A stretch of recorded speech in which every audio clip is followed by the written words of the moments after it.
Okay.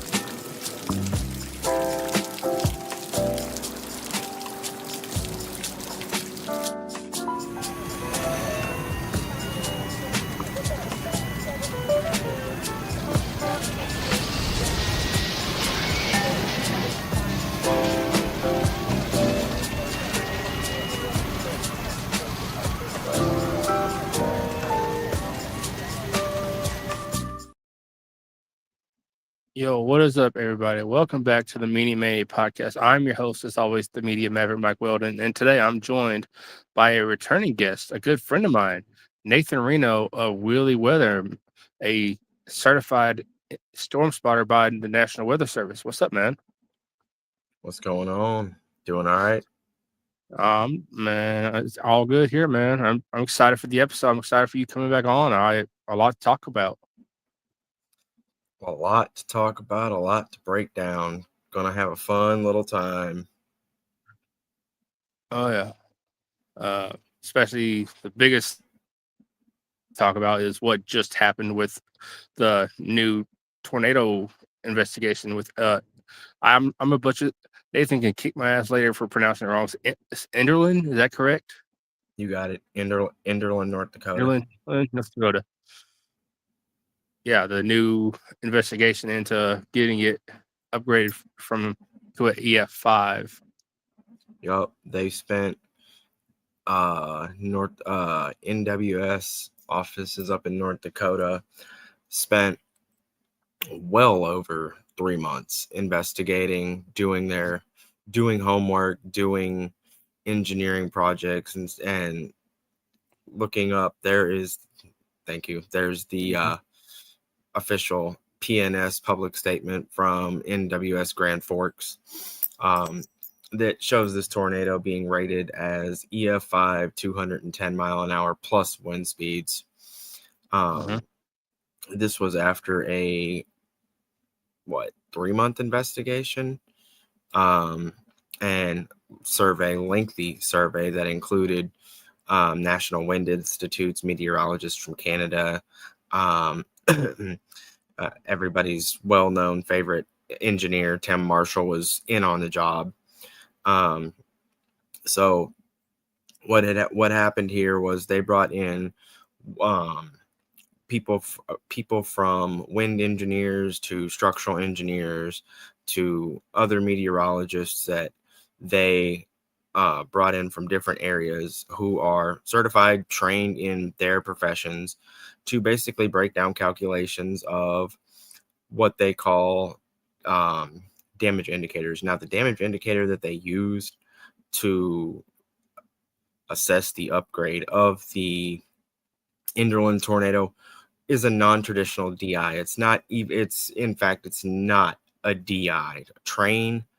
It ended up derailing a train, throwing several of these grain hoppers and tanker cars X amount of feet. So a train is not on the National Weather Service's list of 28, 29 DIs, again, or damage indicators. So they took these structural engineers, people from the Wind Institute, local meteorologists from, again, across the border. One of the meteorologists, who is a meteorologist out of Canada, is one of the ones who supplied the mathematical breakdown, his version of the mathematical breakdown, to see just exactly how far it would take, or just exactly how much force it would take for this tornado to throw an empty tanker car. The tanker car was empty. The grain hoppers were, if I recall, partially loaded, not fully loaded. I don't remember. It's been a couple days since I looked at that. But the tanker was thrown 475 feet. There is a peer-reviewed study from 2024 that details that large, extremely heavy objects, if they are lofted and tossed 176 feet or more, this signals EF5 strength. Well, that tanker car was thrown almost 3 times the length of 176 feet. Mm-hmm. You have to account for how much weight the tanker car itself weighs, loaded or unloaded. Then there's a mathematical breakdown between how much the tanker car weighs and how much force has to be exerted by a vertically rotating column of air, tornado, to take that tanker car and throw it 475 feet. Which, for those, we can relate it in a different way, is right around 1.5 football fields long. This being shown here is just a radar scope breakdown. Top screen, top pane is going to be reflectivity of the event. Bottom screen is going to be your velocity views just southeast of Enderlin, North Dakota, in the around the Sheldon area of the event, the EF5 tornado, as it was in progress right around 11:05, 11:06, something of that time frame. Radar isn't, especially when you're using radar apps, this and that, it takes them just a minute to catch up. They're not instantaneous. So this was around 11:05 to 11:06, something like that, when the EF5 was arguably at one of its worst stages, or maybe just a tad further back west, when it was at its peak strength as it was moving through the east-southeast side of Enderlin there. But estimated wind speeds are, on the official rating, are 210 plus miles an hour. If you've looked deeper and looked deep enough into the mathematical breakdown, there have been 2 separate mathematical breakdowns, one by the June 1st YouTube page, Ethan Moriarty, and another again by the meteorologist from Canada. Both set the tornado within about 264 to 266 mile an hour range, somewhere right in there. That would have been the force used to loft this tanker car 475 feet. Another non-traditional DI of sorts was some nearby trees that were upgraded in the survey. They originally gave them an EF3 rating, but due to a fine granulated sandpapering effect on the trees and nearby vegetation, those trees were upgraded to an EF4. They were not given an EF5 DI, but they were given an EF4 damage indicator. Again, previous upgrade was from EF3. So they took their time, did their due diligence, and invited, multiple different resources in to get this survey accomplished, because I feel like they knew that this was it. This was one that was more so deserving, that it did catastrophic damage, and they recognized that. So they did their due diligence, got the people in to help with the survey, and came out with the conclusion of the EF5 210 mile an hour tornado that we were all presented on a random day in October. Nobody in the weather community expected to break the 12 and a half year drought on a random day in October. That was just absolutely wild. So for anyone looking at the image we have up, how do you know where the tornado is? If you had to explain to everybody watching, how do you know where it is on the reflectivity? So This is, again, top pane is reflectivity, bottom pane is going to be velocity. Everybody, you have a lot of people, again, who just, they're not weather nerds, they're not weather geeks. They have a basic radar, Weather Channel, AccuWeather, Fox Weather, whatever, that the top pane is all that's offered to them. Mm-hmm. And all that shows them is the reflectivity in the top pane. Mm-hmm. Okay. Your greens, your reds, your yellows that you see in the top pane, that's just rain. That's all that is, Yep. unfortunately. Um, you get down towards Enderlin and it's broken there. Get down in between Enderlin and Sheldon, and it's broken. It's not super well defined. I've seen much better. I can think Alta Vista, Kansas, a couple years ago was a classic hook echo, but this is a hook echo. This also has to do with some of this has to do with the distance away from the radar that this storm ended up being, as to why it wasn't Mm-hmm. being clearly picked up. But there is a hook echo there, as you can see. Like I said, not well defined, pretty broken, but it's there. So you take the hook echo, and then you have to use other products. You can't just sit there and say, oh, well, there's a hook echo on, there's a hook echo on reflectivity. There's got to be a tornado somewhere in there. There Mm-hmm. doesn't necessarily. No, there can be, excuse me, there's rotation somewhere in there. It's a good sign of rotation, but your velocity signature down here, just west of Sheldon, North Dakota, Mm-hmm. where the red meets the blue and that little tiny pane of purple there, that's about where your tornado would be, maybe a little further north. I personally think it was a little further north, again, due to just how far this storm was away from the radar, geographical issues that the radar may not have been picking up on. I personally think it was a little further north than what is being depicted. But that's just my opinion. But again, what you're looking for is you're looking for where that red intersects and couples Mm-hmm. like this with Touch. the blue, the purple. Normally, it's going to be with the green. But this is a higher end tornado, much higher end tornado, and the radar is doing a fairly decent job of picking that up. Most of your significant radar apps, Radar Omega, Radar Scope, like shown here, weather-wise, stuff like that, they max out their velocities at 140 miles an hour. So you'll see a big, white blob or a white Yep. connection or something like that. Your velocity is maxed out at 140 miles an hour. Still extremely impressive low end EF3 tornado. But it could be a lot higher. It could be the EF4. Again, we don't see, and I don't think if I went through the process that we would ever see the white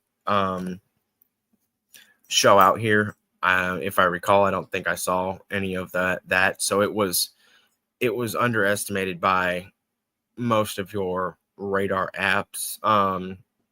But you knew when you saw your blues and your purples get in there that you're dealing with a fairly significant tornado. Once you see blues, purples, light browns, dark browns, again, depending on how far it is away from the radar, you're dealing with a significant source of wind speeds at certain levels of the atmosphere. You also have to account, though, for a lot of people. They take their images, they post them, they're like, oh, 120 mile an hour wind speed, but they're using a radar that's 170 miles away from that storm.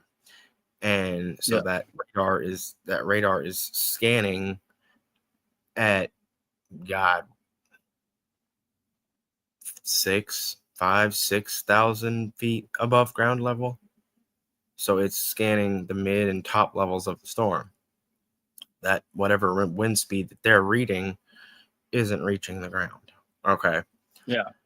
You have to take that into account, how far your radar is from the storm. You want to connect to the nearest radar um, that is closest to the storm in most cases. Now, when you get a storm that's right on top of the radar, you Mm-hmm. want to back it off a little bit, because Yeah. you're gonna get inaccurate readings. You can't see the whole storm. You're not going to be able to see, the structural features, anything like that, because it's right on top of the radar beam. And the radar beam, one goes up horizontally, one goes out. So you're not going to be able to get the whole picture of the storm if it's right on top of the radar. It's just something that you have to consider when you're using these apps. You have to be on the right radar Mm-hmm. to accurately assess what you're looking at. Also, again, while simultaneously taking into account how high that um, radar Radar. radar Yeah. beam, yeah, is scanning into above ground level into the atmosphere. If you can get a storm within 20, 25 miles, 30 miles, you might be scanning it 800 to 1,000 feet above the ground. So if that's the case, you've got a storm that you're scanning, and it tells you. I mean, it tells you, if you use a distance measurement tool, it tells you straight up how high that radar beam is scanning, depending on which I forget what they call them. There's I'm gonna look. He, otherwise, he's going to cheat, ladies and gentlemen. He's going to use cheat code. I'm going to my cheat code, because I want to, if you're gonna tell people, you got to tell people. Yeah. Oh, They're yeah. diff- it, Oh, it, yeah. it's different tilts. It's different tilts in the radar. So you have tilt 1, 2, 3, and 4, and they all scan. They allow you to see um, different perspectives of the storm higher up, because a lot of people, you'll also get when you're scanning on your storm, you'll see, as if you're too far away from the radar, people will see like a purplish ring or something. It's called range fold. You've reached the limitations of that radar's range. It's not going to go out Yeah. any further. So you're looking at a radar, you're staring there, and it's like it's purple, it's green, it's red, it's blue, it's yellow, and it's because you're on a radar that's too far away from the actual storm for you to do anything of significance with. And there's several unfortunately there's several radar holes in the United States where that's fairly common. I mean, down in the far southwestern corner of Kansas. I mean, Texas, down by Del Rio, Eagle Mm-hmm. Pass. They've got 3 or 4 radars that are around that area, but they could put one a little further southwest where you wouldn't have as hard of a time, seeing a storm. Yeah. Um, so there's different factors that you have to take into account, and unless you're really a weather enthusiast, weather nerd, meteorologist, storm spotter, atmospheric scientist, whatever, a lot of people aren't gonna unfortunately do that work to Yeah. just look at this and look at that and bring up reflectivity while they have velocity up, and then look at the differential reflectivity, and then look at the correlation coefficient, to see if everything matches up, to go out there and see if they indeed have a tornado on the ground or if they don't. But it is a process, because you can't look at just the one photo or the one image there Mhm. of reflectivity and say definitively with 100% accuracy there's a tornado on the ground. It can't be done, unfortunately. No. And for anyone that doesn't know on a map, like where does North Dakota fall? Because as you know, there's many areas that are defined by their name for tornado. Like you have the traditional Tornado Alley, and for us here in Tennessee, we're in Dixie Alley. So yeah, you have Tornado Alley, Texas, Oklahoma, Kansas, Nebraska, up into southern Minnesota, South Dakota. Technically, that's Tornado Alley. Even into portions of North Dakota, but a lot of people, and including in the weather community, consider it the high plains. You ever hear, Reed Timmer hollering about Yep. high plains insanity? He's in South Dakota. Mhm. He's in South Dakota. He's in North Dakota. He's in Montana, Big Sky Country, high plains insanity. Yeah. Perfect place to get some photogenic tornadoes. Colorado, Montana, North Dakota, South Dakota. Yep. Did I say Colorado? Because You Colorado, did. Wyoming. Yeah, perfect. Photogenic. If that's where you're looking, if you're looking for photogenic tornadoes, yeah, Tornado Alley and the northern high plains, even portions of the Midwest can offer some low precipitation supercells to where you can hop on it and click away with that Nikon and do what you need to do to get a photogenic tornado. Yeah. Like Yeah, there. just some of the. What's up? Oh, I was gonna say, I've seen some of the videos from the Enderlin tornado, and just the one I've seen the most of is the one on that Ring doorbell camera that caught it. And let's discuss that, because the Ring doorbell camera that caught the Enderlin tornado didn't really, you can't see the tornado. You can see the whole mesocyclone, which is a Yeah. beautiful bell shape. Mhm. I mean, that thing was that's one reason that I talked to you so much and a couple other people about getting out of Dixie Alley and going west, going, Tornado Alley, High Plains, Wyoming, Colorado, wherever, because we don't get it here. And anybody who knows, me knows I'm a structure junkie. That Mhm. structure, nothing better than a beautifully structured low precipitation supercell, um, or a beautifully stacked shelf cloud with some greenage, some bluish hues in there. High precipitation storm coming at you that has got a beautifully stacked shelf cloud that's blue and it's green, and you've got the rest of the country that they're like, what is it? This don't look good. And then you got your storm chasers that are just drooling, because it's so beautifully structured. It's stacked, mothership supercell. It's not something that is typically seen in most places in Dixie Alley.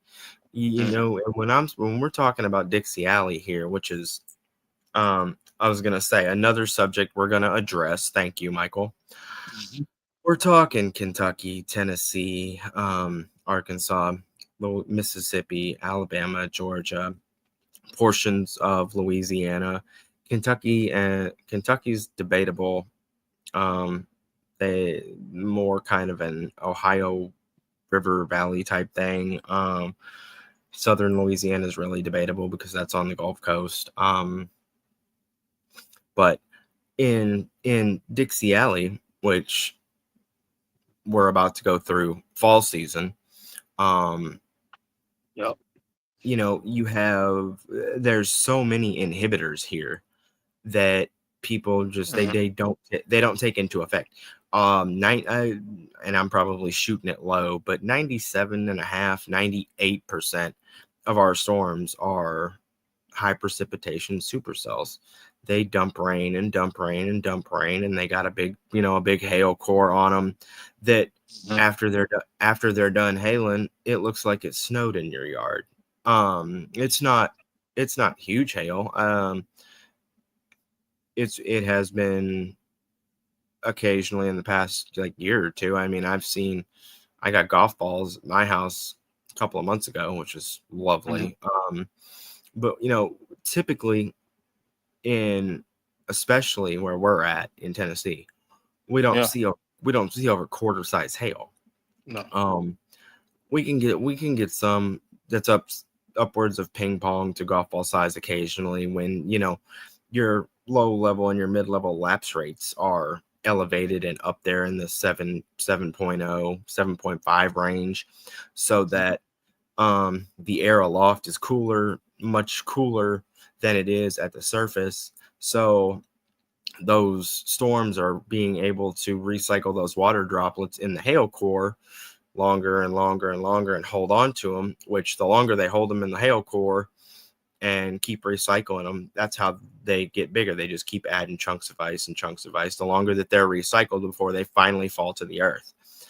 Um, Again, more commonly seen in Kansas, Oklahoma, Nebraska, especially Texas. Texas gets hammered with large hail, extremely large hail all the time. Mhm. So, but fall season is coming up in Dixie Alley, and a lot of people, and it's a common theme every single year when we, our first severe weather setup, which looks like we may not have to wait long. 9-10 days. I'm not sure about where it's gonna set up yet, but there's a trough digging in.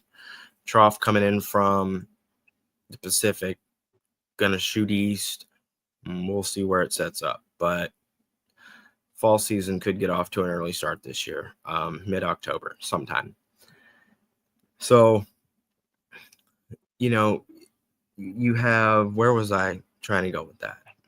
Fault. You were talking about the trough setting up and how it was, where it's going to set up.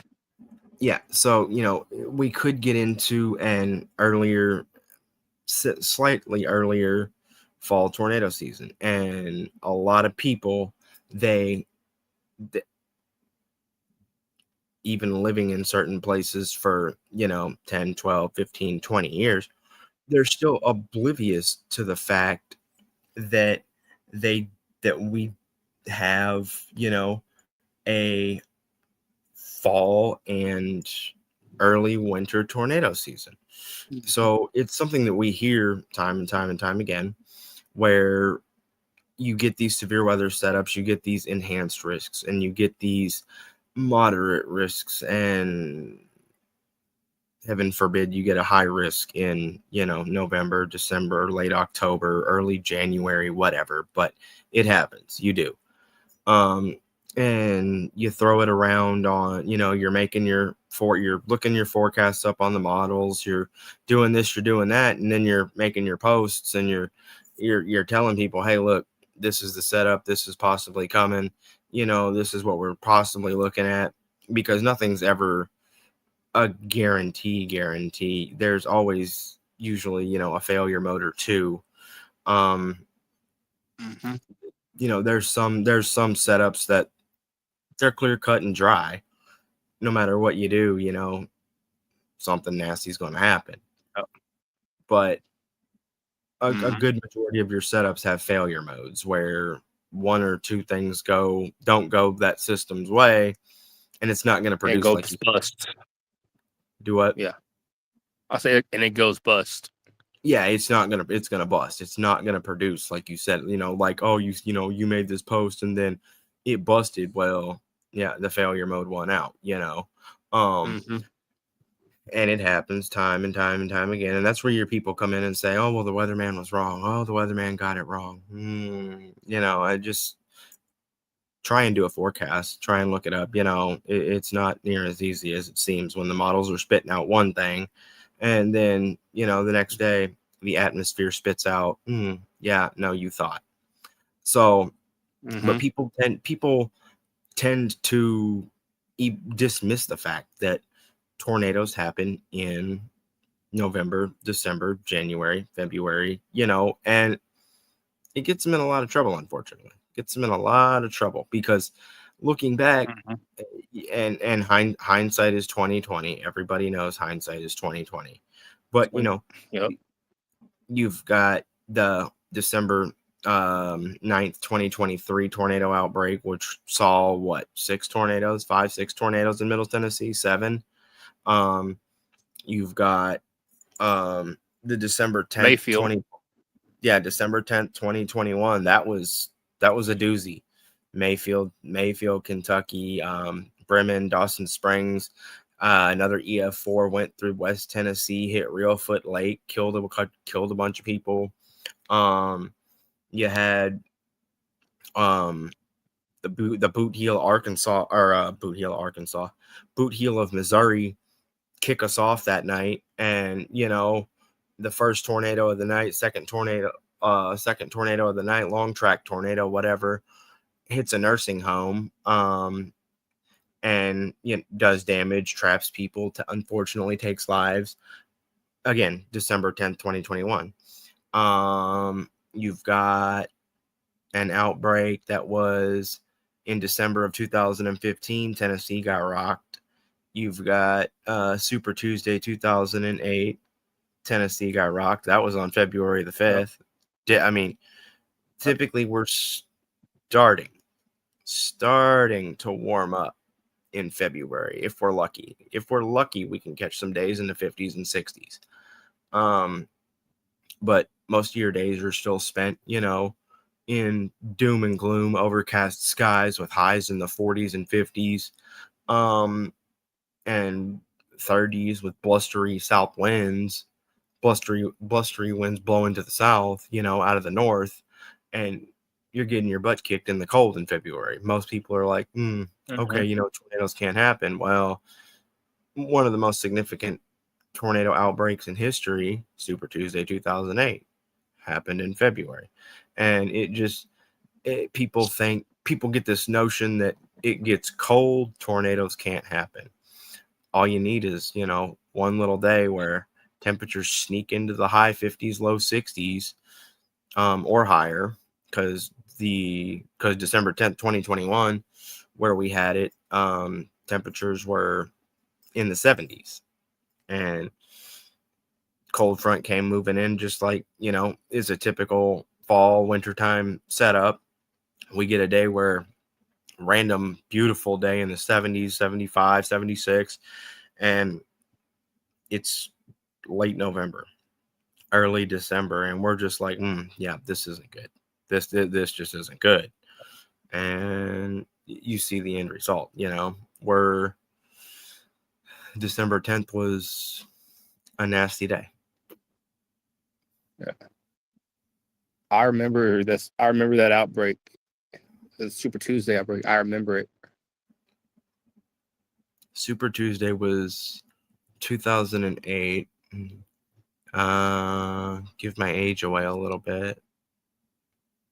I was a freshman in high school when Super Tuesday happened. I was 7 years old. I remember because a tornado hit Memphis, Tennessee, and it hit one of the malls in Memphis.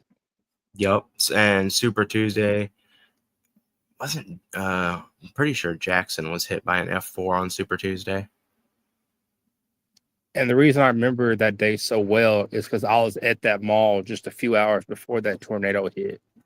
Yeah. But I mean, again, and we can go back as far as November. I want to say it was the 21st, 22nd. I just watched this last night. 1992. Southeast Texas got hammered. Southeast Texas got hammered.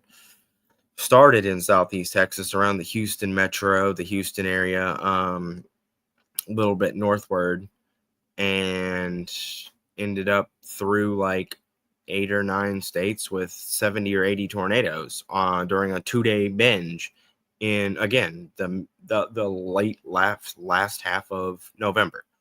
A lot of people don't consider, when you showed that photo of Dixie Alley, Southeast Texas isn't in Dixie Alley, but it starts for them too. See, it's if you look, I cut it off when I cut it off when I did my thing, but it's Yeah. over here, and it's in the it's in technical tornado alley, but Southeast Texas, their season technically starts in November, December, January, February, March, April, all the way out to June. They got a Hmm. long season ahead of them. And there was 2023. Pretty sure 2023 is when the Deer Park, Texas EF3 hit.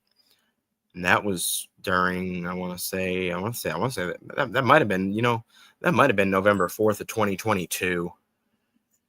But I know right around the Houston Metro, Conroe, Montgomery County, it's always mid to late November sometime, and they get a substantial severe weather threat, because I know November 4th, 2022.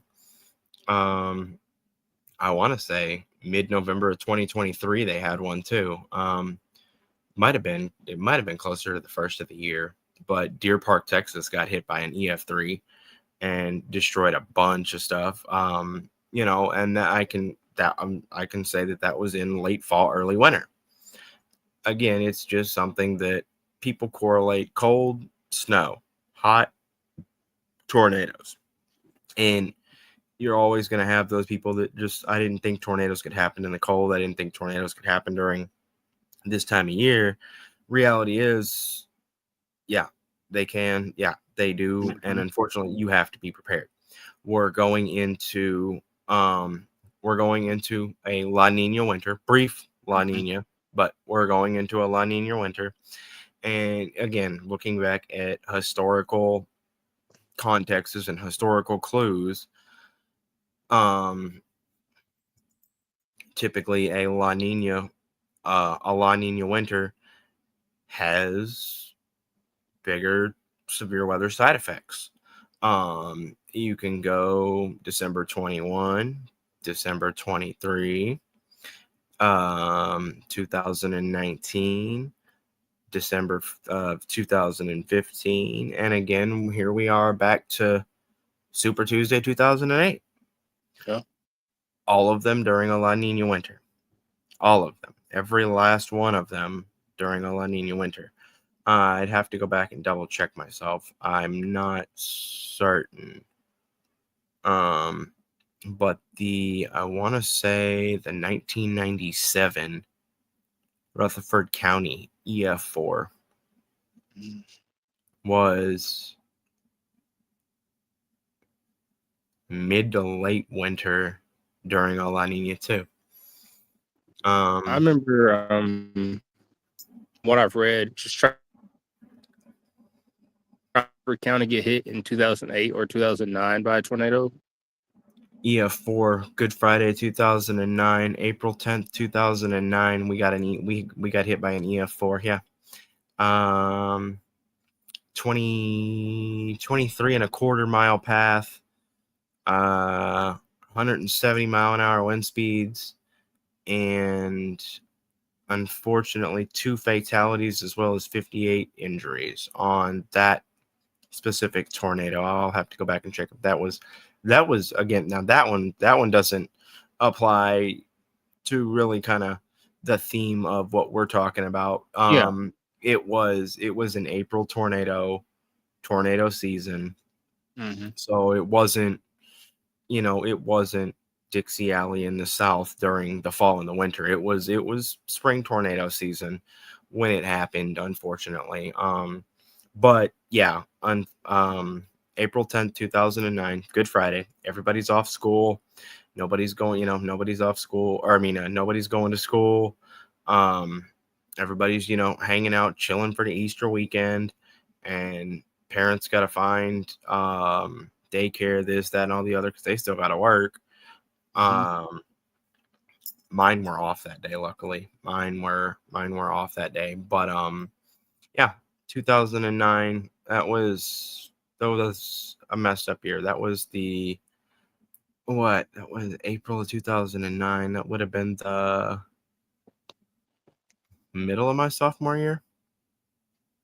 No, that was the middle of my freshman year because I started in late 2008. So yeah, that was the middle of my freshman year too. Yeah, Rutherford County's had quite a history of tornadoes.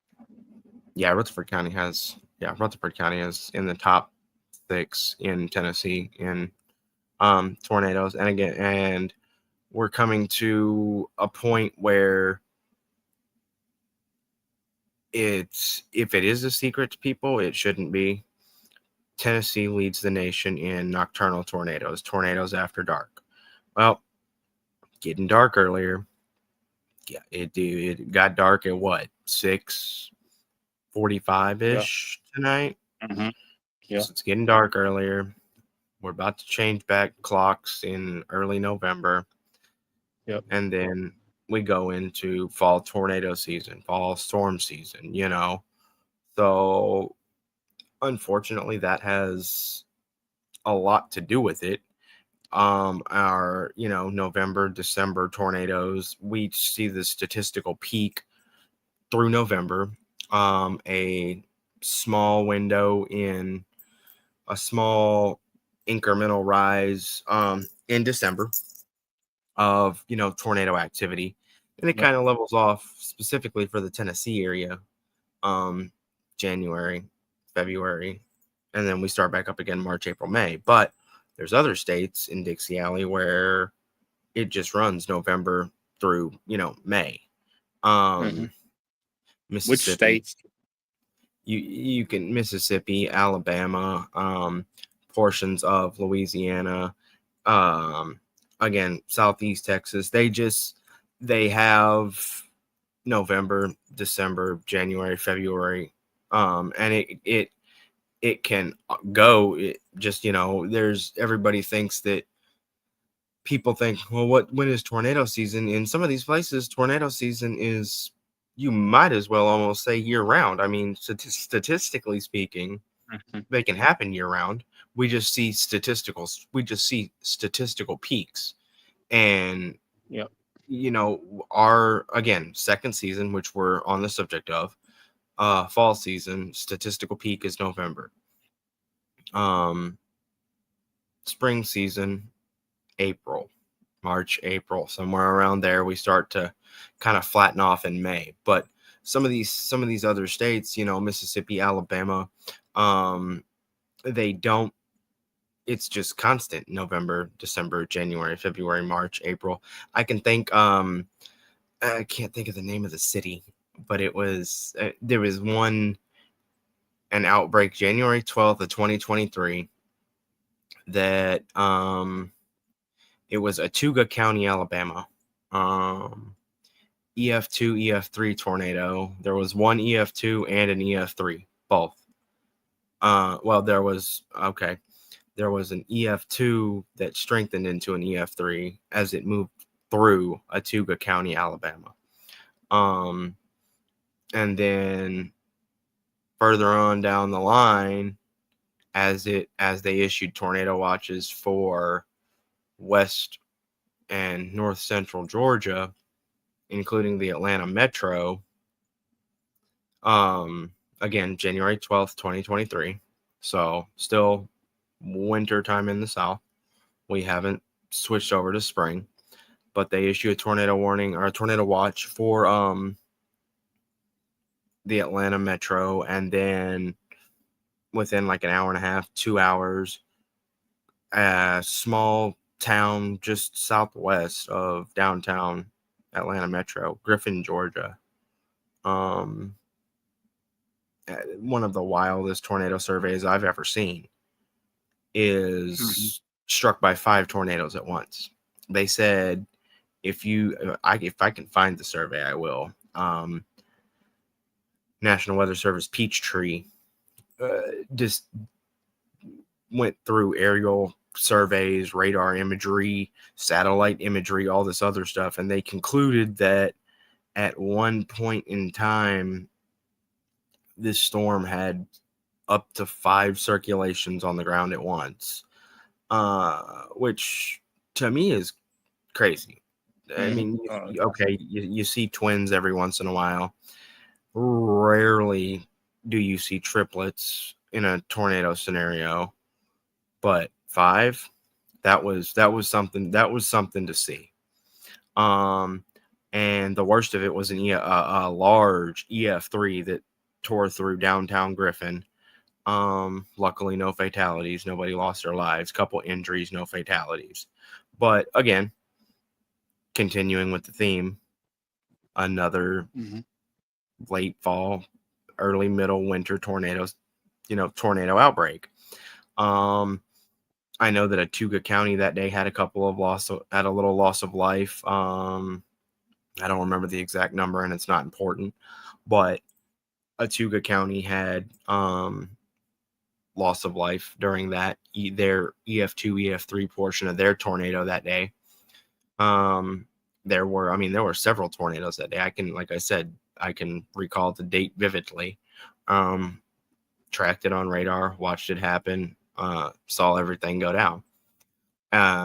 Another thing that I think that people need to understand with a lot of people, they don't understand the oscillations, the um, El Nino, Southern Oscillation, the La Nina, the Enzo phase, this, that, and all Mhm. the other. Well, again, going into a La Nina, this is going to, bring a wetter pattern for some regions, a drier pattern, cooler pattern for others. But what happens is the jet stream changes, dips further south. You also have, in combination with another jet stream, the subtropical jet that comes up from the Gulf. So you've got Gulf moisture being transported north. The Gulf is still ridiculously warm. Um, 84, 85, 86 degrees. So unless, and we still got October and part of November to go, but unless we see, a substantial tropical system move through there, it's not going to cool the Gulf off. It's not going to cool No. the Gulf off. No. So then you have to think where all of that, where does that tropical, where does that tropical moisture, where does that tropical heat go? If it gets, Goes north. if it remains the same, it gets pulled up by the subtropical jet. That's going to add storm fuel to any potential trough setup that digs down into the southeast United States, even into portions of the mid out west, Tornado Alley, the plains. That's Yep. what I was looking for. That I get so tongue tied, Jesus.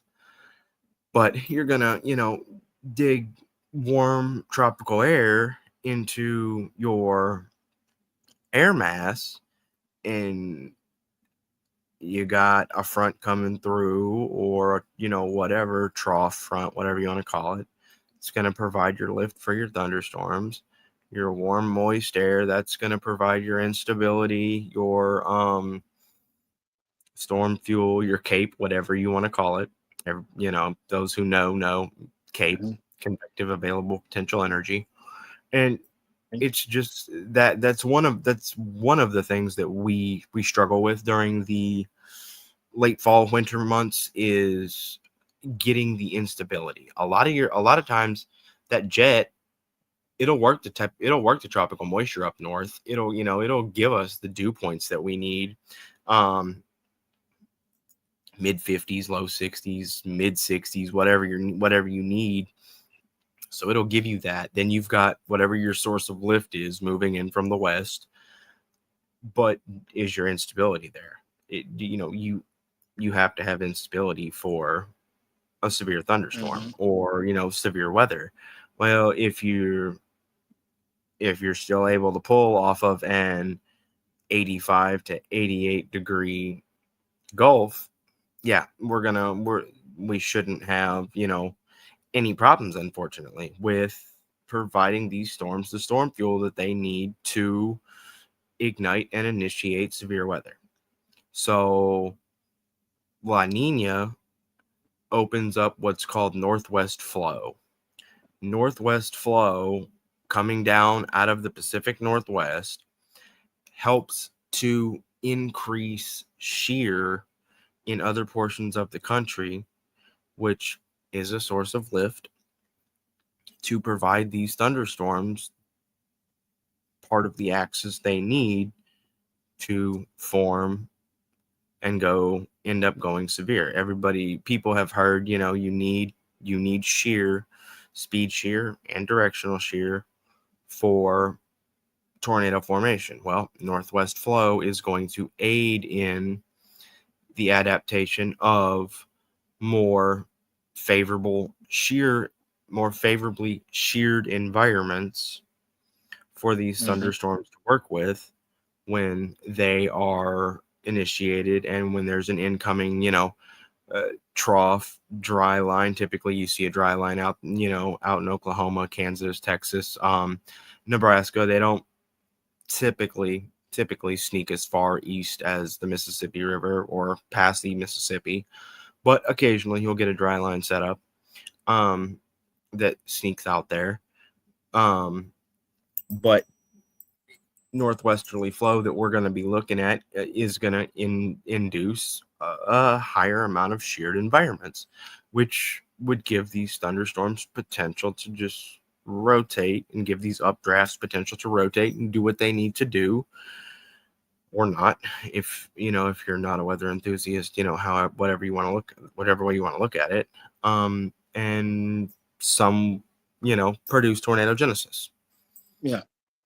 I know a lot of people that have heard the myths or talk about the myths that surround like what to do during tornado weather, like what you'll hear, like what a tornado sounds like when it's coming, or what to do to like open your windows, open your doors, all that stuff.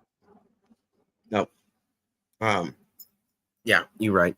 A lot of myths. Back in the old days, back in the, Dust Bowl era, 20s, 30s, 40s, whatever, common misconception myth was if you opened your windows, you opened your doors, it would release the pressure in your house and your house wouldn't go during a tornado.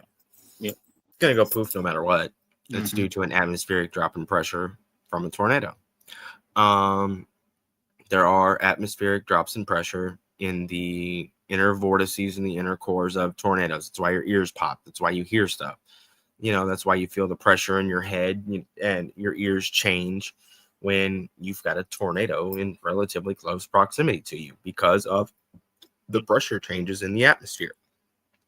Now, people thought in the old days, old wives' tale was open the windows, open the, do what you got to do to save your house. Your windows are going to come in on you anyway. Your house is going to come down depending on the strength of the tornado.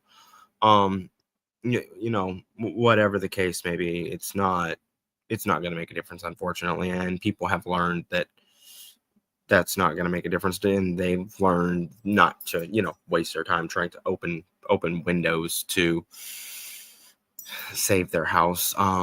The idea, again, as always, that's preached is lowest level of your house, most centered room, surrounded by the most interior walls, away from windows and doors. So the idea is you want to put as many walls between you and the storm, you and the outside, as possible. Small closet, small room, bathroom, interior bathroom, whatever. We try the best we can to get away from any rooms that have an outside wall connected to the garage. Once the garage door is sucked out, it becomes like a vacuum, the garage door, and that side of the house typically collapses due to the immense atmospheric pressure change. It's just like it's like a wind tunnel. So typically we say if it's got an outside wall connected to the garage, try your best to stay away from it. If it's your only option, do what you got to do. Cover yourself with blankets, cover yourself with pillows, go out and buy um, bicycle helmets, batting helmets, football helmets, hockey helmets, motorcycle helmets. The most common injuries that are seen during a tornado fatality are blunt force injuries To the head. to the neck and head. Blunt force injuries to the neck and head. And you can, it doesn't take a rocket scientist, doesn't take a fifth grader, anybody to tell anybody, whatever. That's what happens when you have debris being thrown and hurled at you, like a spear at 120 miles an hour. Or you have stuff falling on you, or, whatever. And in some unfortunate instances, you have a full-size car being hurled into the side of your building, or, whatever the case may be. Realistically, if it wasn't for the debris, most people could walk outside and stand in tornadoes up to a certain wind speed. Get a little tough, right around 150, 160 miles an hour. But Mm-hmm. if it wasn't for the debris, we could all go off to Oz peacefully. Yeah. Then you have the people that drive under overpasses and try to stay under them. Yeah, I could get hooked on that subject for another hour. Don't do that. Don't. No, I'm sorry. I don't. I'll be the bad guy if I got to be the bad guy. I don't care what you think about your car. I don't care how much your car costs. I don't. I really don't. I'm sorry. If you're in a storm, don't stop underneath an overpass or an underpass, please. It's for one, you're impeding the flow of traffic. Mm-hmm. That's a traffic violation. That's illegal. For two, especially living here, I preach this one, where our tornadoes are rain wrapped and you can't see them. Nope. You stop under an overpass, and then you got 150 cars stop behind you. What happens if there is a tornado that's rain wrapped that you don't see, that is, heading straight for you and the conga line of cars that's behind you? Everybody's SOL. Everybody's in doo-doo up to their neck because you decided that some ping pong ball size hail was going to crack your windshield for a minute and you didn't want to pay for a new windshield. Well, you just might. Odds are low. I will say that. I will put a disclaimer in there. But you just might be paying for a whole lot more than a windshield, if that ends up being the case, because then you got your car and their car, and there's lives. And yeah, if there's that's one of the things that I dislike about all of the, on enhanced risk, moderate risk, high risk days, all the chaser convergence. You got a conga line of storm chasers who are out there running and gunning for the next, storm photo, beautiful storm photo, photogenic tornado, photogenic, shelf cloud, whatever it is. But you're behind a line of, God, heaven forbid, 35 chasers, and there's an EF3 on the ground off to your southeast. And that's just, what are you gonna do? It's off to your southeast. You're behind a conga line of chasers, and that tornado is racing to the northwest or the northeast. So the tornado, my bad, I messed that up. Tornado's off to your southwest. Mm-hmm. And yeah. One of the myths I know to be true, well, at least that I've heard with my own ears, is it sounds like a long black train coming at you. Yeah, I was gonna speak to that. And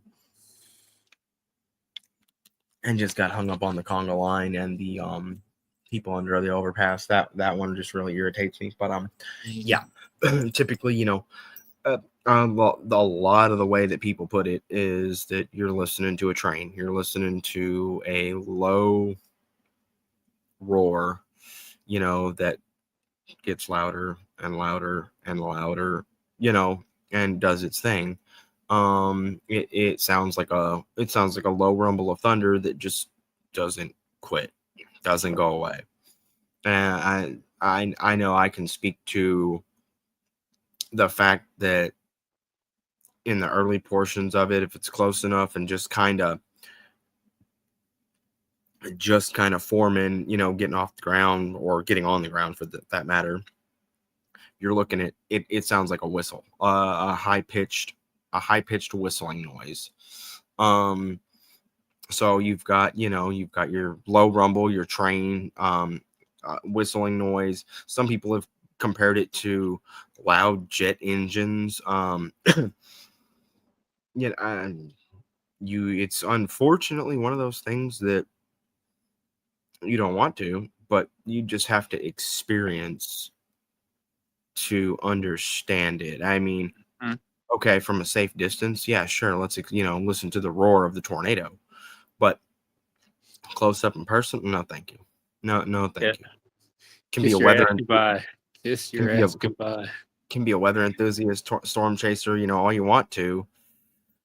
Not at the house, please. Not at anybody's house, God forbid. But just in a field that's where it can roam freely, do what it needs to do, tear up some grass and some trees. Sure, that's cool. Let's listen to it roar. But Mm. anybody's coming by anybody's house, no thanks. And you mentioned this earlier in the episode, like way earlier, like at least 20, 30 minutes ago, about the hail core being green. I was going to use a quote, like one of your favorite, one of my favorites. It's going green. Going green, we got greenage, and honestly, that's not you. A lot of people correlate that with tornado activity and everything like that. It's not an indicator of a tornado. It's not.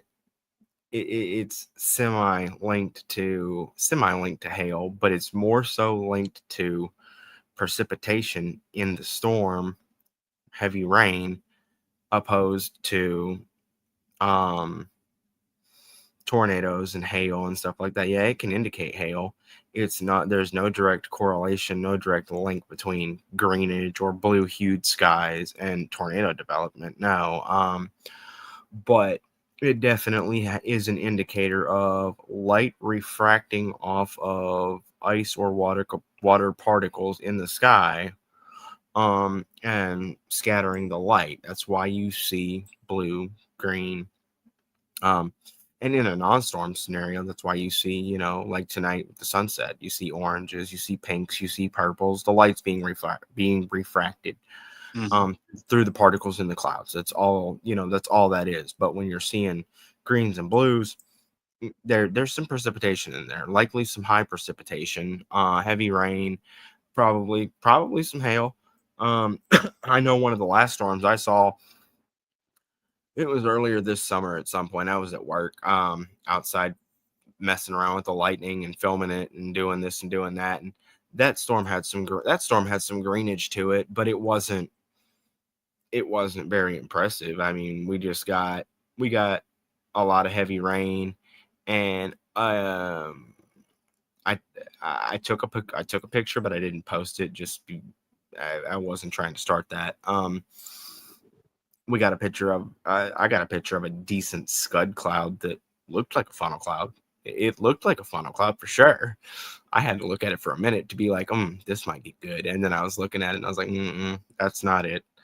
Um, but yeah, there was a scary looking cloud at one point. It was just, it was cool to see, but that was one of the better storms I saw this year. That, like I said, it had some greenage to it. And then in 2024, I got a stacked shelf cloud. I want to say it was May. It's in my phone. That had blue green hue tint to it. And that was pretty cool. But it's not, again, not necessarily a reliable indicator of tornadic weather. Yeah. They just happen to happen Mm-hmm. sometimes when the sky is greenish blue. It's not for certain, oh, the sky is green, oh, the sky is blue, here comes a tornado type thing. Yeah. And another thing I use from the first Twister movie, you know what I'm about to talk about. We talked about it earlier, the EF5. That one of the words people use to describe EF5, to quote the late great Bill Paxton, is "it's the thumb of God." Yeah, it's the finger of God, and that was Bill Paxton, and that is, I mean, that's just, I mean, that's there's truth to that, and that's what many weather enthusiasts, chasers, whatever, that's something that is just revered for, the worst of the worst, and something that a lot of people, they just never want to encounter, they never want to see, but unfortunately it happens. We can't stop it, no matter how hard we try, what we do, whatever. You're unfortunately always going to have these catastrophic violent tornadoes. And like um just we just had the one with the Enderlin, North Dakota, that just broke the EF5 drought.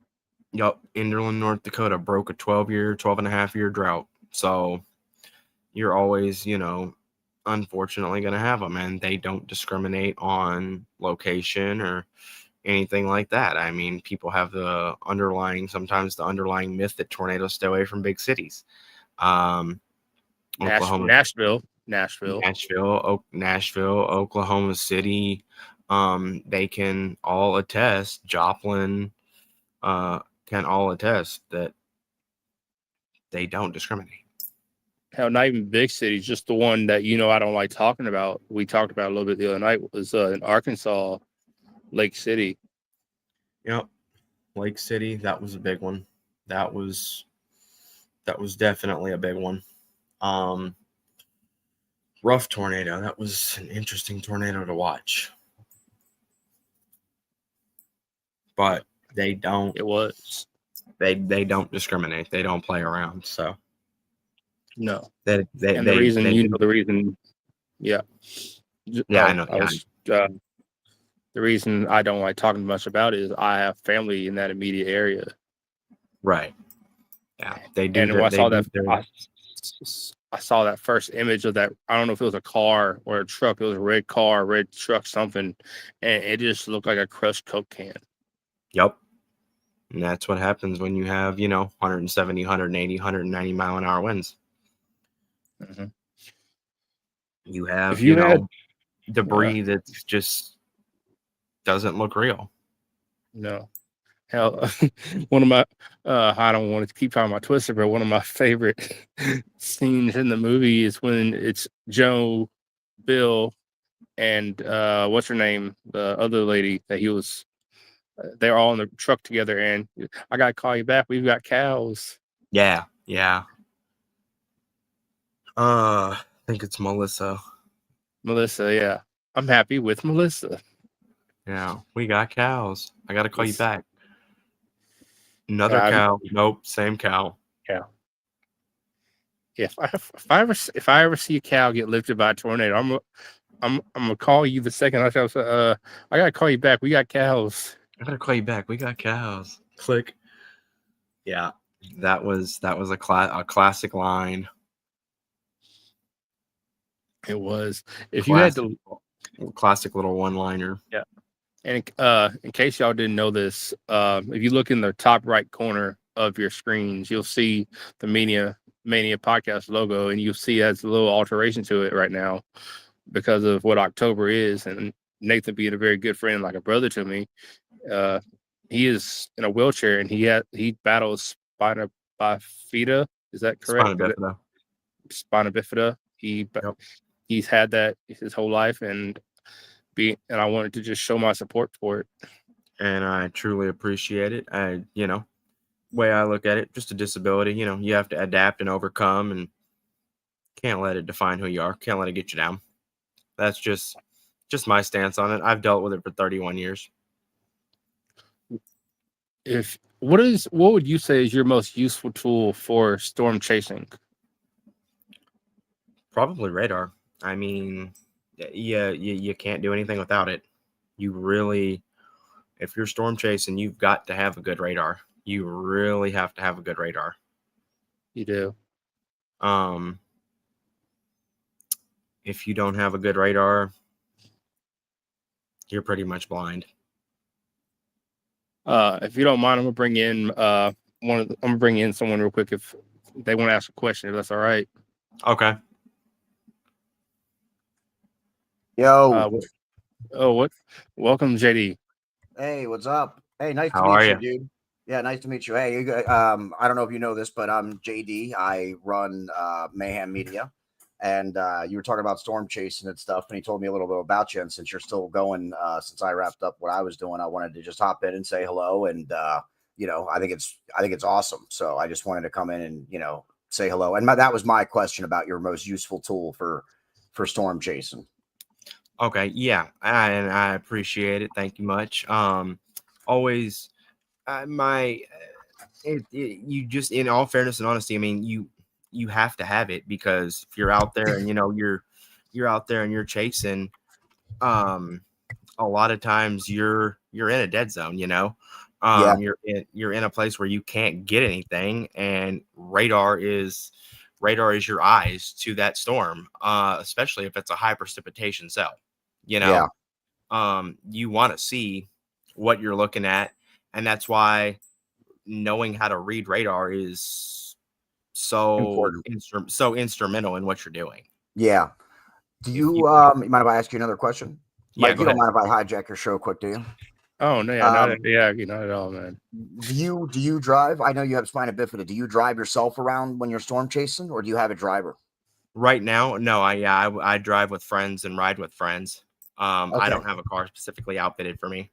Yes, and I understand that. I don't know if you can tell. I'm not on camera right now. I have my camera off. It's late at night, but I have arthrogryposis, so I have an electric wheelchair. Gotcha. So Okay. I was curious about if you drove yourself, because I also did have a van at one point in time that I could drive. So I was curious if you drove yourself, or if you had other people drive you around. And do you have a preference though? Like, do you prefer so that you can like do more with the radar and pay more attention to the storm, or do you prefer to be the driver and be in control? No, yeah. Personally, I would prefer to be more radar, navigational, whatever. Yeah. But then you also want that driver aspect, because you're not going to know if that tornado comes down. People might freak. Yep. So you want to be in control, because you know that you'll be able to keep it under control and won't have a freak out like someone else may. Yeah.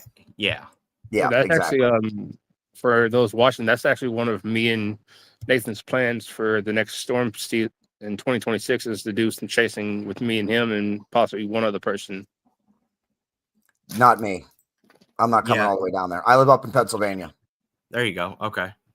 So yeah, definitely going to have probably at least one other person, but definitely going to get out there and see what we can't do. Mm-hmm. Yeah, you're gonna have to take some footage. We're gonna have to negotiate some of that so we can show it on Mayhem Media. Some of the footage. Absolutely. Absolutely.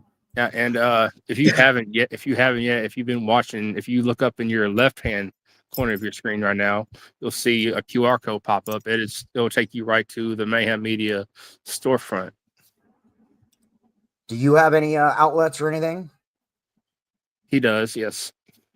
Oh, I thought he was talking to you, Mike. No, I know Mike does. He works for me. I don't really care about him. You're the guest.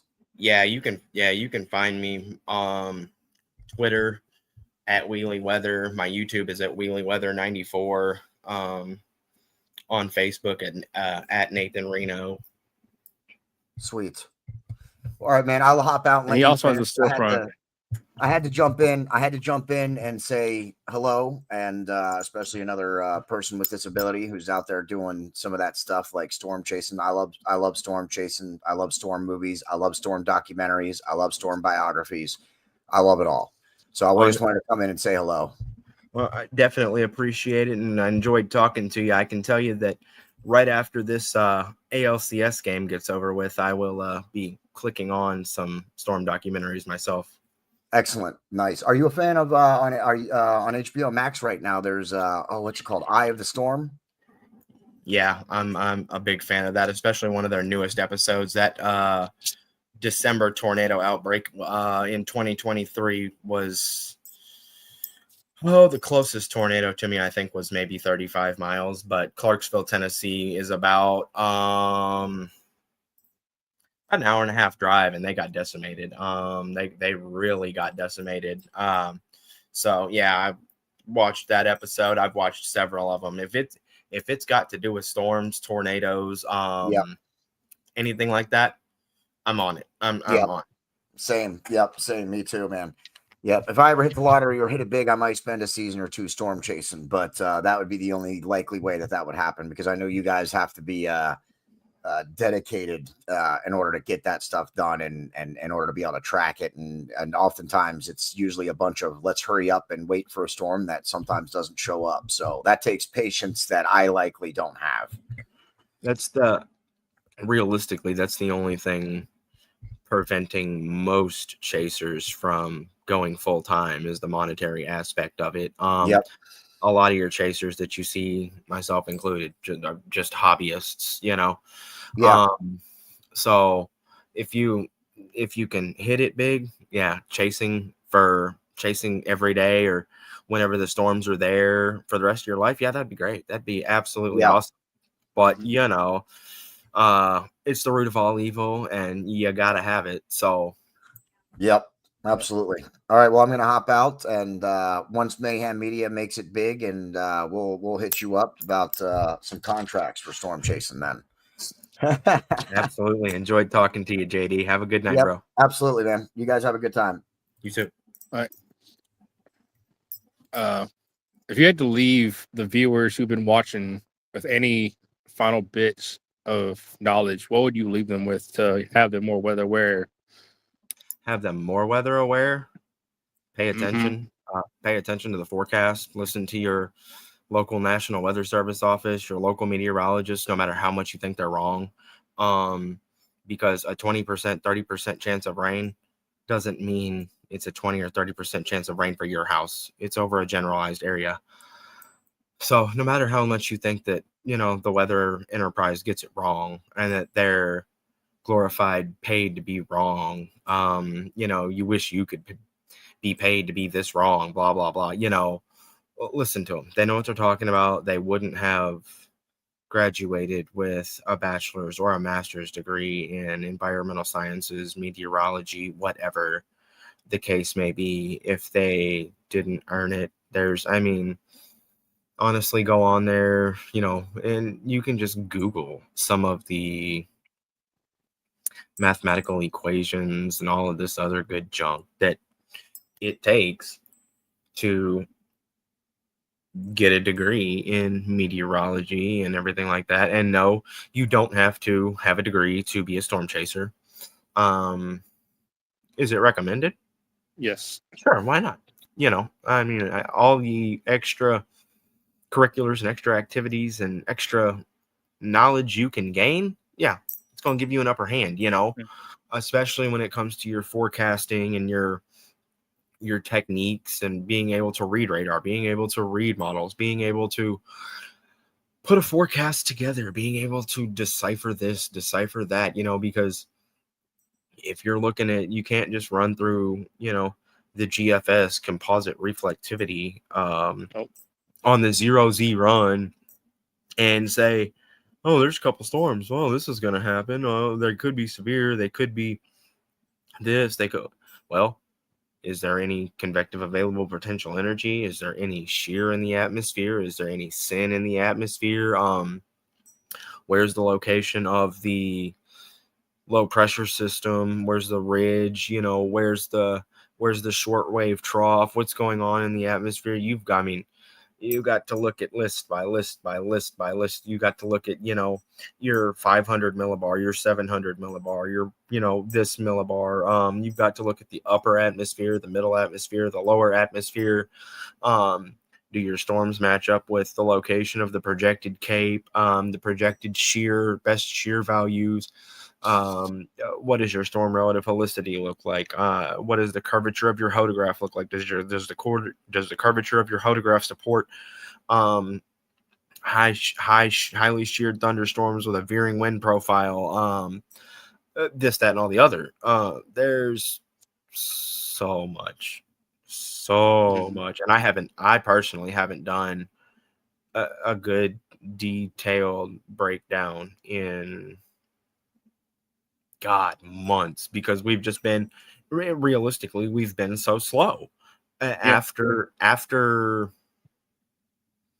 May, after May, middle into June-ish, right around just after the Enderlin tornado, we kind of right off cliff.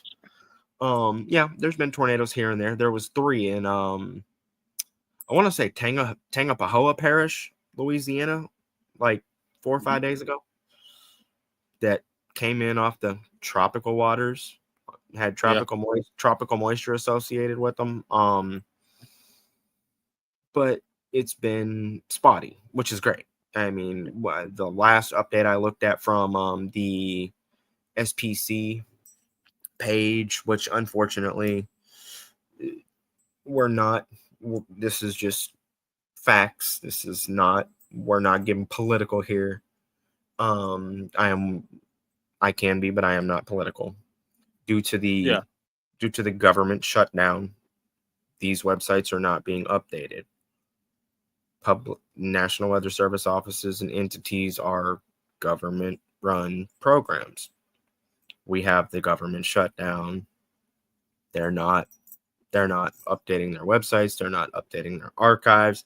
On a local level, you're still getting forecasts. You're still getting severe weather alerts. You're still getting, SPC outlook, Storm Prediction Center outlooks. You're still getting WPC weather prediction, excessive rainfall, flash flooding risks, the high risk or the moderate risk in Arizona, Nevada, Southern California, associated with Tropical Storm Priscilla, if you want to call it that. By the way, Tropical Storm Karen was a reach too. Well, of course, look at the name was Karen. That everybody was so prepared for. Oh, look, there's Karen. Hey, there's Karen. Oh man, this is gonna be a good one, bro. It formed so far north. It's the furthest north forming storm in history. Karen actually made a little bit of history with her weak self. Subtropical storm, not even 40-mile-an-hour winds, 45-mile-an-hour winds maybe. And it's just going to ride her happy self off into the ocean. But Karen was the storm to watch. Karen was the storm to watch. Ooh, Karen's going to go big. No. Historically, it's that I storm, Imelda. Mm-hmm. And that and the O storm, which I don't think, fortunately, I don't think we're getting to this year. It's been slow. So we got Karen. She's out of the way. Don't worry about Karen no more. Middle of October, start watching the Gulf. Start watching Central South America, Central American gyre. And I'm gonna leave it at that because I know that there's a time slot and a time limit on these podcasts. I'm not going to go into it because we'd be here for another hour. But middle of October, end of October, again, start watching Central South America. I know. I was looking at one of the radars the other day. Wasn't there a hurricane on the towards the lower part of California, Arizona, all that?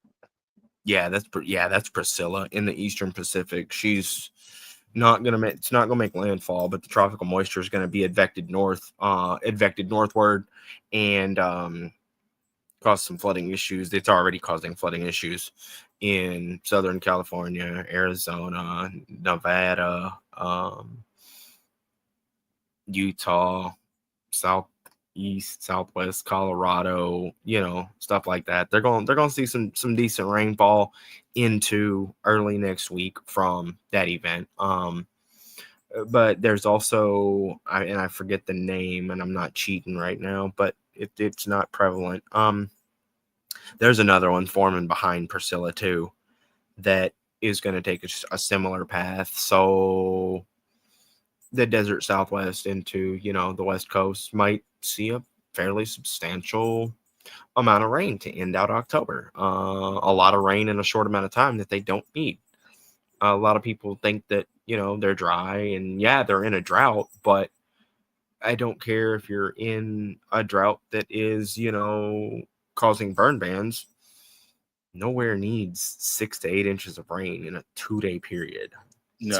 6 to 8 plus. It's not gonna bode well. The ground can be so dry, and only soak up X amount of rain before it starts ponding. It can only soak it up so fast and so efficiently before it starts ponding, and before you start having either low-lying flooding issues or worse, especially for some of those in Southern California, Nevada, whatever. The wildfire burn scars. When you have wildfire burn scars out there, they flood a lot easier than your average area. Take a look at how many times a year a flash flood emergency gets issued for Ruidoso, New Mexico. Ruidoso, New Mexico, was it 2023? 2023, 2024. They got devastated by a wildfire. And ever since then, it's just been, and even before that, it's just been flood country. Every time they get 2.5 inches of rain, that place is a wash, a big wash. One of my last questions I want to ask you, I don't know if you've had a chance to go watch it yet. It's brand new. It just premiered last night, the new 911 Nashville TV show. The very first episode, they did a whole tornado episode, and I just wonder if you had a chance to watch it, what were your thoughts on them doing a tornado episode? It was decent. It wasn't bad. Wasn't my favorite, but tornado looked realistic. I didn't like how they, portrayed the stage collapse first due to, I guess high winds. It happens. It happens more often than we think it happens, but I didn't like, that just was like, oh, okay. And then they were trying to lead into the tornado coming and all this other junk. And like I said, I watched it, I enjoyed it. And anything like I was telling JD, anything to do with weather, I'm gonna watch. After this baseball game that I'm up here keep staring at gets over with. That's what I'm looking at. I'm watching the Detroit Tigers. I'm sorry. Every time, or once this baseball game is over with, I'm gonna probably jump to a weather video on YouTube or wherever I can find it, whatever. Okay. And stuff like that. That's what I do at night, and that good and well. 2-3 o'clock in the morning, I'm up watching tornadoes. I'm up watching supercell thunderstorms, or rewatching videos on Hurricane Andrew, something of that nature. My parents lived through Hurricane Andrew. I've heard hundreds of stories about it. So Hurricane Andrew, Hurricane Michael, I'm always on YouTube watching something good. Do you have a favorite medical, they have the 911 TV shows, the Fire Country TV shows. Do you have, being a weather lover and all, which one do you watch the most that has kept your interest? Specifically pertaining to like a medical series? Yeah. The Rookie, something like that. Yeah. It's probably going to be The Rookie. I was watching that last night too, but it's probably going to be The Rookie. I enjoy Nolan, and that every time Daddy Cop. Huh? The OG Daddy Cop. Yeah. I was gonna say no, my dad wasn't a cop, because it's gonna be funny and hypocritical, but my dad was actually a cardiologist. So yeah, that was a question from That was a question from JD in the comments. Yeah, I actually like the Rookie. good TV show, good series. Anything to do with SWAT. I If know. Yeah. as long as you don't have a weak stomach, check out the new Ed Gein series either on Netflix or YouTube. YouTube it. That's pretty out there. But you can't have a weak stomach. I'm sorry. No. And they're dropping. It's a new series on Netflix. I haven't reactivated my Netflix yet. I don't know if I will, just to watch a couple of them. I'll find stuff on YouTube. I'm all over YouTube. I'm actually I keep looking away. I keep looking at there because I got the Perfect Storm movie on my TV right now. I watched that the other night. I think it was right after we got off the phone. I watched. I had just clicked it on when you called. Yeah. And honestly, if you go back, I saw this last night while I was just staring at the TV. There's people that you've got AccuWeather, you've got Fox Weather, you've got all these different weather channels that you can tune into now, with the exception of the Weather Channel because the coverage on there has just tanked. Mm-hmm. And one of the questions, it was I laughed. I found it highly hilarious. One of the questions was because there's a low pressure system coming off the East Coast. There's some cooler air behind that low pressure system. And then you have your nor'easter that is, what is today? Friday? Yep.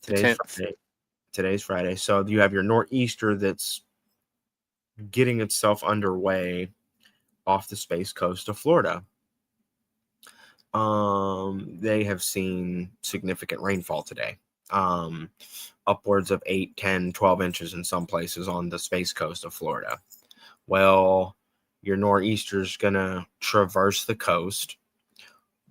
So your nor'easter is going to go up here, Mm-hmm. while your low pressure system is coming off here, and they're going to meet. Okay. Yeah. So somebody asked the question. I need to change this background. It's terrible. Somebody begged the question of, do we see any similarities from the nor'easter and the low moving off the East Coast to the perfect storm of 1991? Because in a way, that's what happened. You had Category 5 Hurricane Grace, low pressure system off the East Coast up north of New England. Yep. And Hurricane Grace made her little way up there, and they met, decided that they liked each other and became a couple, and boom. Yeah, perfect storm.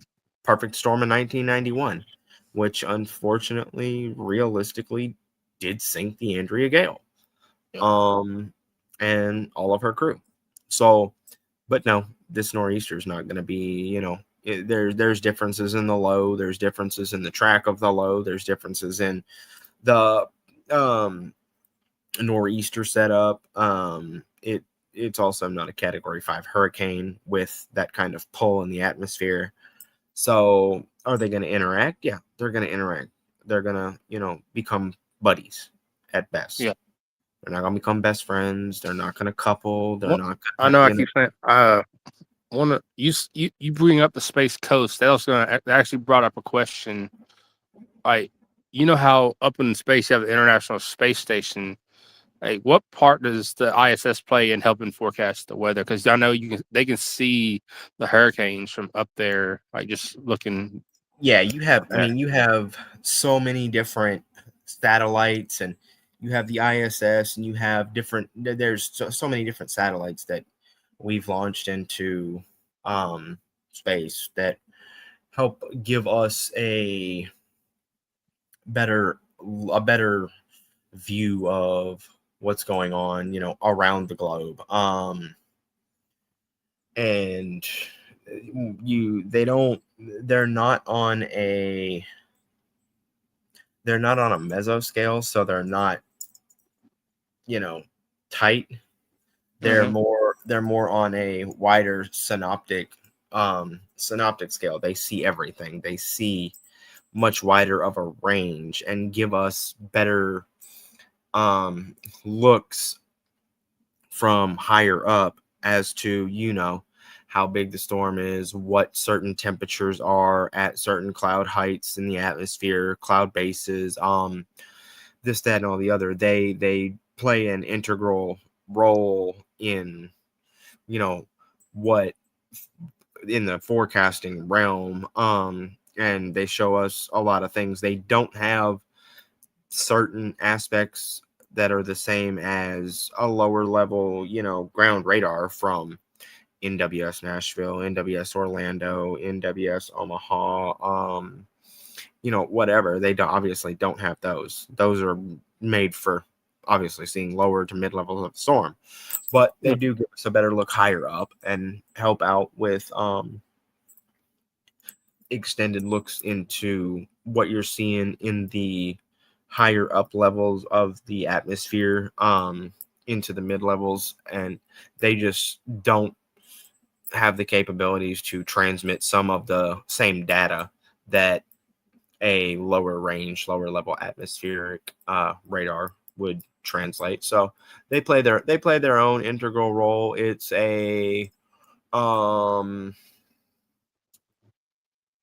kind of like if you work at Nissan or you work on a line or something like that. It's a well-oiled machine where one part of the line feeds down to the next part of the line and feeds down to the next part of the line and feeds down to the next part of the line and just keeps the information going, so that we have a constant look in the atmosphere as to what we, are potentially looking at. There's a cutoff if you go to you can probably see it on the GOES 16 Western Continental United States satellite, and if not, just go to one of the further out West Coast satellites. There's a pretty decent sized cutoff low that looks. I'll send you a picture of it later. Okay. That looks pretty phenomenal. Pretty cool looking satellite view of the West Coast cutoff low that's right there in between Oregon, Washington, and the Canadian border. That's sitting there. That is probably going to end up being responsible for some Pacific Northwest rain and maybe a little snow here shortly. Remains to be seen. I haven't checked into models or anything like that, but I do know that cutoff low is sitting there.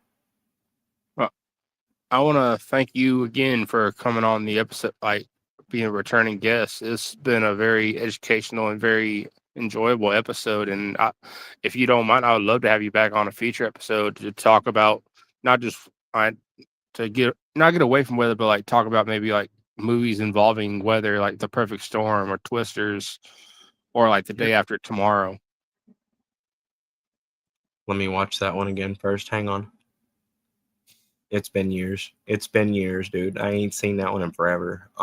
But always a pleasure to be here. Always fun. Always have a good time. And obviously between the two of us, it's been an hour and 40 minutes almost. And if we pick the right question, we could probably go another 3 hours if we wanted to. But you got to work tomorrow, buddy. No, do you got to work tomorrow? No, I don't. I'm off tomorrow. So I mean, see, if somebody picked the right question, or if you picked the right question, or I thought of an idea, we could probably go another 3 hours on this thing. But always a pleasure to be here. I appreciate you having me, giving me some space to talk and nerd out and kind of hopefully educate some people about what's incoming, what's possibly going to happen. None of it's a definite with La Nina, severe weather season, fall fall tornado season. It's just going off of, historical patterns and historical context, and this is what we've seen. Does it open up the way for you know, elevated threats of severe weather being in La Nina having northwesterly flow? Yes, it does. There's a correlation between it. Scientists have made it, and tornado chasers and storm chasers and whatnot have made a direct correlation between it.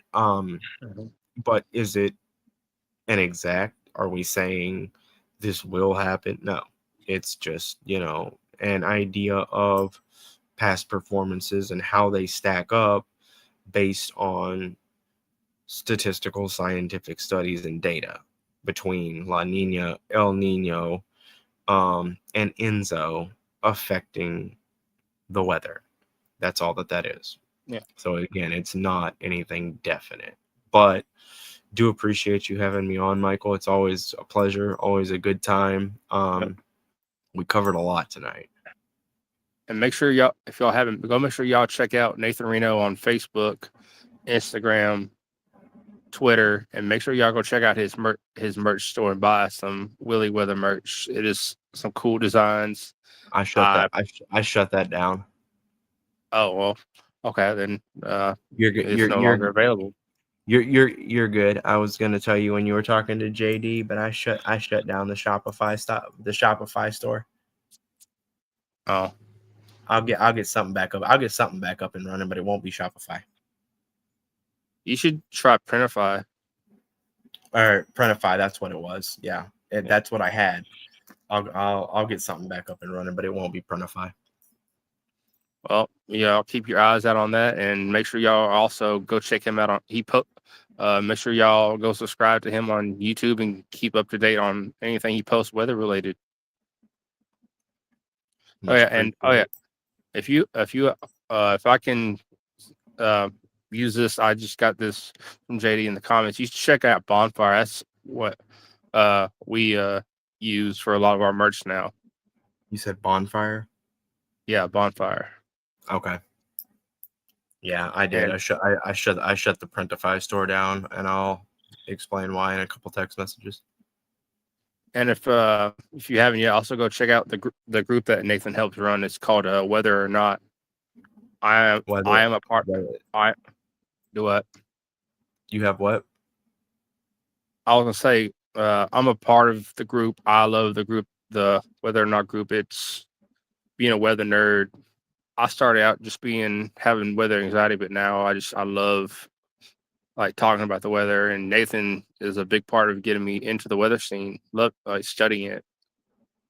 Whether or not here it comes is the weather group on Facebook, and it's it just started out as an idea between 4 people to offer a place for people to post their weather photos, post their weather videos, just weather enthusiasts alike. And if you're one of those people who unfortunately does suffer with storm anxiety, downright lilapsophobia is something we need to talk about. Storm anxiety, lilapsophobia, it's a safe haven for that.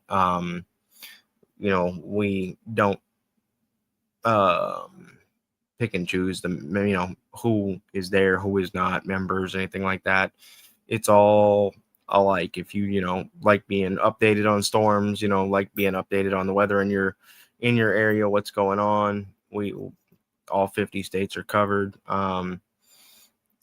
When the weather takes a turn, when Mother Nature decides that she's gonna play violently or nicely, either one, do what we got to do. Like I said, if you got storm anxiety, you got lilapsophobia, you don't like storms, you don't like snow, you don't like 80-degree temperatures, there's something in there for everybody. We try to be as cordial as possible, and like I said, all weather pictures, all weather videos, as long as they're obtained by you and taken by you,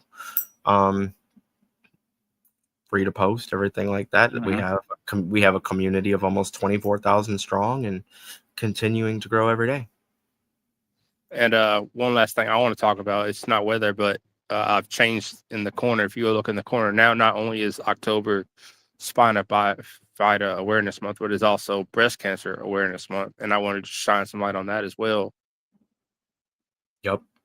Always gotta shine light on Breast Cancer Awareness Month.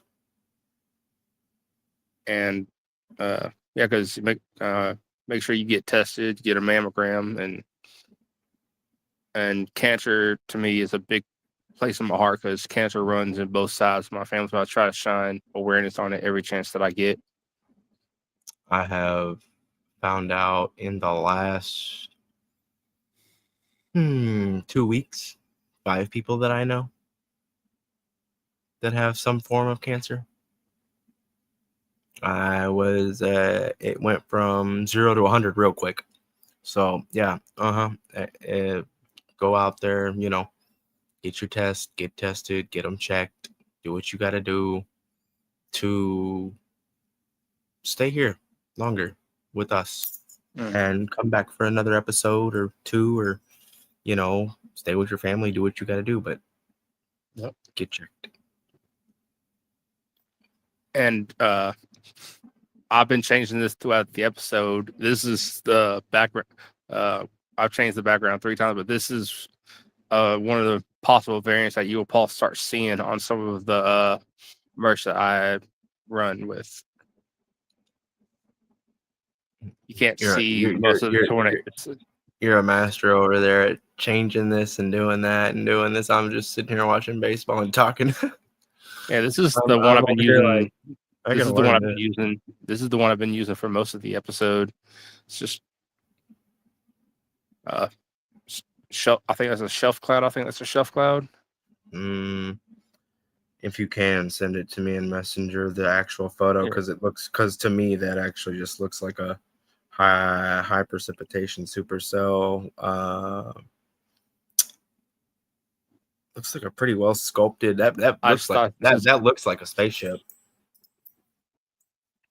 Yeah, I just thought since we're going to talk on weather, it's not even a real image. It's not even that is not even a real image. It's just something I put through a generator. Oh, okay. Something you pop through AI. I didn't want to use a real image. I'd rather just use something made and not someone else's photos.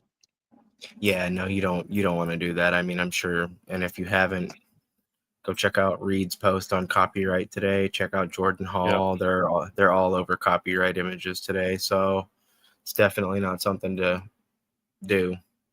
No. And if you have been watching this live, we appreciate you watching this live. You watch this on the replay. We hope you enjoyed this episode. And I have been the host, the Media Maverick, Mike Weldon. This has been Nathan Reno of Wheelie Weather. And we hope y'all catch us wherever y'all can catch us. And we'll catch y'all on the next one. This is the end. Good night. Y'all have a good night. Appreciate you for tuning in.